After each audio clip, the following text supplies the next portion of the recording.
இவர்கள் தான். ஒரு இடம் பிடிச்சு போயிட்டா அந்த இடத்த சண்டை போட்டு வாங்கிடுவாங்க அந்த இடத்த. இவர்கள் வந்து பார்த்தீங்கன்னா பணம் சம்பாதிப்பாங்க, ரோலிங்கில் தான் இருப்பாங்க. பணம் வந்து சம்பாரித்து ரோலிங்லேயே இருக்கும், மிச்சம் இருக்காது, பெருசாக மீதி பண்ண மாட்டாங்க. ஆனால் இவங்க பண்ணுறதெல்லாம் பிறருக்கு நடத்தி கொடுத்துருவாங்க.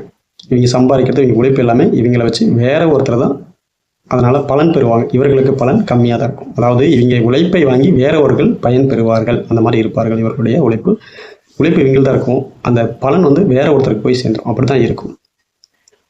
இவங்க எப்பயுமே மேனேஜ்மெண்ட்டை செலக்ட் பண்ணி எடுத்தாங்கன்னா சிறப்பாக இருக்கும். அதாவது ஒரு கம்பெனியில் மேனேஜ்மெண்ட், ஒரு ஸ்கூல் மேனேஜ்மெண்ட், இந்த மாதிரி மேனேஜ்மெண்ட் வேலையில் இருந்தாங்கன்னா சிறப்பாக இருக்கும். அதுதான் இவங்களுக்கு பலனாக இருக்கும்.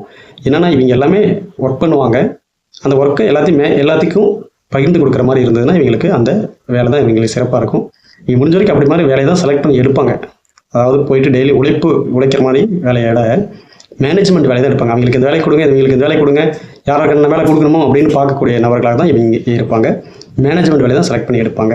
இவர்கள் இந்த நபர்கள் நல்ல எண்களை தேர்வு செய்து அவர்கள் வந்து பார்த்திங்கன்னா மொபைலில் பயன்படுத்திக்கிட்டாங்கன்னா நல்ல ஒரு தொழில் சக்தியை கொடுக்கும். அதே மாதிரி வந்து பார்த்திங்கன்னா இவங்களுடைய வாழ்க்கையில் பணத்தை சேமிக்கக்கூடிய ஒரு தன்மையும் கொடுக்கும். இவங்க வந்து பணமாக சேமிக்கக்கூடாது.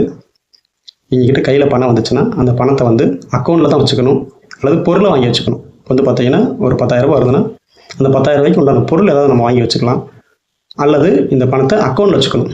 கையில் வச்சு செலவு பண்ணக்கூடாது. கையில் வச்சு செலவு பண்ணால் இந்த பணம் உடனடியாக கரைந்து போகும். நன்றிகள். மீண்டும் அடுத்த பதிவில் பார்ப்போம். நன்றிகள்.